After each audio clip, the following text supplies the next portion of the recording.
A highly anticipated Supreme Court ruling finally came down today. The High Court ruled in favor of the Colorado baker who refused to make a cake for a same-sex couple because of his own religious beliefs. But the ruling was on very limited grounds specific to this case and didn't directly answer the fundamental question: does an artist have the religious and free speech rights to refuse service to same-sex customers? Lucky for us, we have another constitutional scholar we can turn to, President Donald J. Trump, who declared this morning the appointment of the special counsel is totally unconstitutional. And has been stated by numerous legal scholars, I have the absolute right to pardon myself. True? Here's Republican Senate Judiciary Chair Chuck Grassley. If I were President of the United States and I had a lawyer that told me I could pardon myself, I think I'd hire a new lawyer. The lawyer in question here is none other than Rudy Giuliani, who hit the weekend talk circuit to argue although Trump doesn't plan to pardon himself, he could if he wanted to. He's not, but he probably does. I mean, he has no intention of pardoning himself, but he probably does. It doesn't say he can't. Nothing says he can either. As for whether Trump is likely to meet with Bob Mueller, at this point, Giuliani says they're leaning toward no, especially since we've learned that after the Trump team first completely denied that the president had any involvement in Don Jr.'s story about the Trump Tower meeting with the Russians, the New York Times now reports Trump's team has since admitted the president personally dictated Jr.'s statement. This is the reason you don't let the president testify. If, you know, our recollection keeps changing, or we're not even asked a question, and somebody makes an assumption. In my case, I made an assumption. Then we corrected it, and I got it right out as soon as it happened. I think that's what happened here. Senator Grassley's right. He really might need a new lawyer.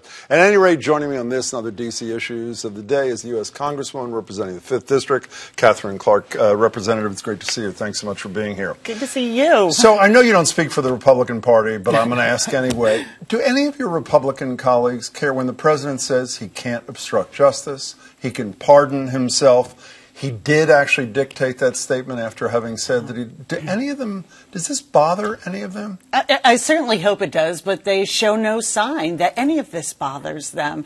And when we have personal conversations, I often hear it from member to member, but it's what they say in public and when they are going to call this president on this behavior that matters. Well, if they don't care about that, and pretty much they don't seem to care about taking children away from their parents... Right.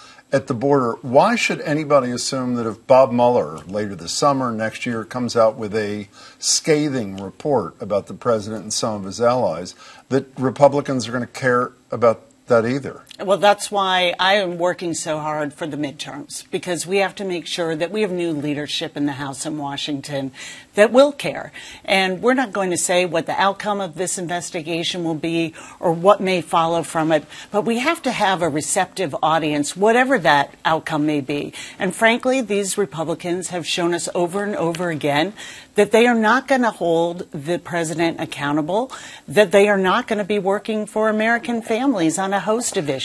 Let's talk about the midterms. You were vice chair, I hope I get this right, Red to Blue, which is part of the Democratic Congressional Campaign Committee. Did I get that? I'm co-chair of the Red to Blue. That's okay, right. Got that. A co-chair, my apologies. So if it was the economy stupid 26 years ago, why don't you worry that it's going to be the economy stupid all over again? Unemployment is at a 2-decade low. Wages are increasing. There seems to be a lot of consumer optimism about the economy. Why isn't that going to be the thing that stops the infamous blue wave we keep hearing about? Because I think the Republican leadership has shown time again in the House that the issues they're putting on the table are bad for families at home. Like what? Like health care. I don't think that the families at home are going to forget that scene in the Rose Garden where they had just voted to take away health care from millions of Americans, put a tax on our seniors, strip away health care for those with pre-existing conditions, and then went and celebrated and had a champagne toast. That issue and those images still resonate with voters. And I think their tax policy, choosing large corporation and the wealthiest Americans, health care access, lack of investment in infrastructure and job training, those are the issues that Democratic candidates are talking about and that are resonating. You left one thing off your list, and you filed bills on this as well, guns. I mentioned that the Parkland students are about to embark on, I think, a 20-state tour in anticipation of the elections. You co-conceived of the sit-in last year with the legendary Representative John Lewis. That's right. Around guns. Are guns going to be I mean, it seems to me that people who are Second Amendment types who don't want gun control are single-issue voters. People upset about what guns have done to kids and teachers and neighbors are not single-issue voters. Is this an issue in the midterms, do you think? I believe it will be, and I think the students have put it as an issue front and center.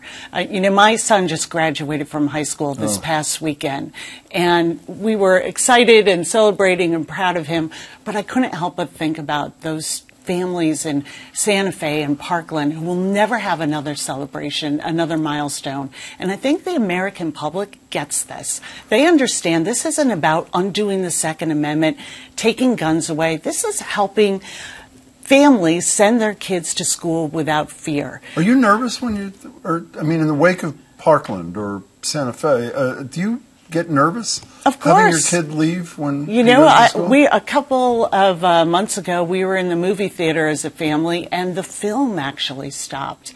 And my son turned to me and said, "Is there a shooter?" Oh my God. And it's the first thought for so many families, and we cannot let this become an American norm. Are you sorry? By the way, in the spirit of candor, I criticized you and I praised you and your colleagues for starting the sit-in, but criticized you for ending the sit-in. You totally had the attention of the American people, and then there was July 4th coming. Do you regret not having continued till you forced a vote? Because there's no question, if there was a vote on background checks and it was allowed by the Speaker, the votes would be overwhelming in favor. It would be overwhelming. So do you regret ending it all?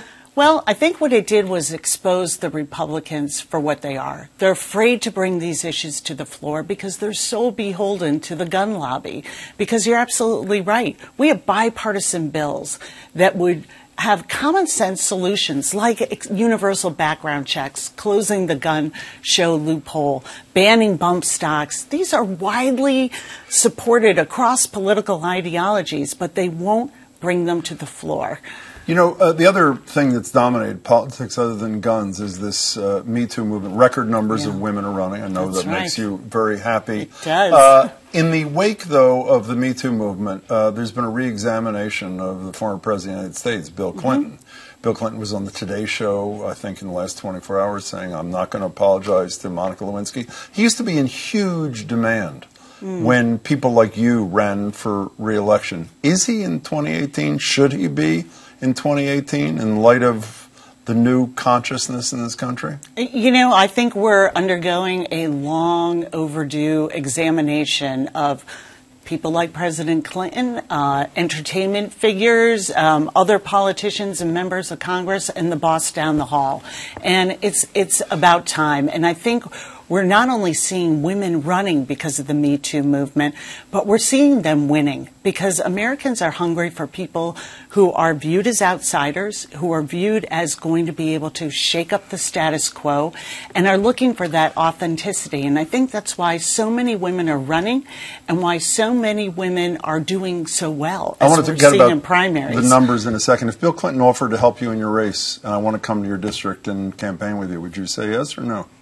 You know, President Clinton did many good things as president. And, you know, I have been at events with him in the past, not for my campaign, where he has lent his support. So you'd say, come on down? But I think we all have to think about where we are and what his responsibility and what our responsibility is in advocating and partnering with him. So would you want him? You know, I would have to think about it. 43 black women are running for House of Representatives.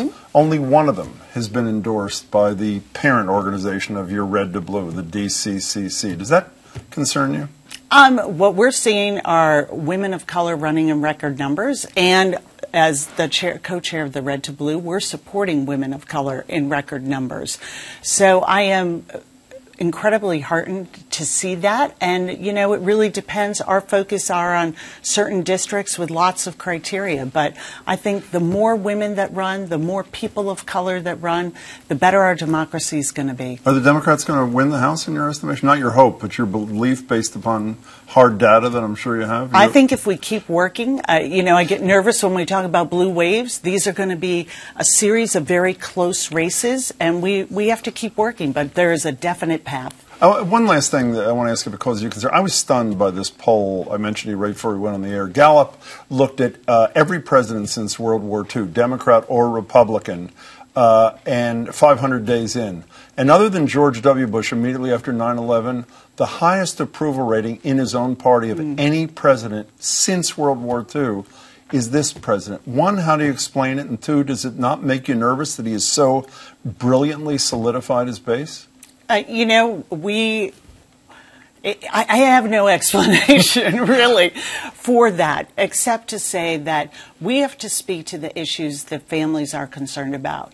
And what this comes down to is not really Donald Trump, but the House member that our candidates are running against.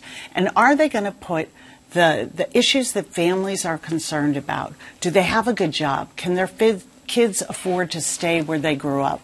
Are they going to be able to buy a house and have a family? Do they have health insurance? Those are the issues that we can look at the Republican members of the House and say they have failed the American people. And that's the issue that our candidates are talking about, and that's why I think we're going to win in the fall. Katherine Clark, it's great to see you. Thank you, Jim. so much, Congresswoman Katherine Clark.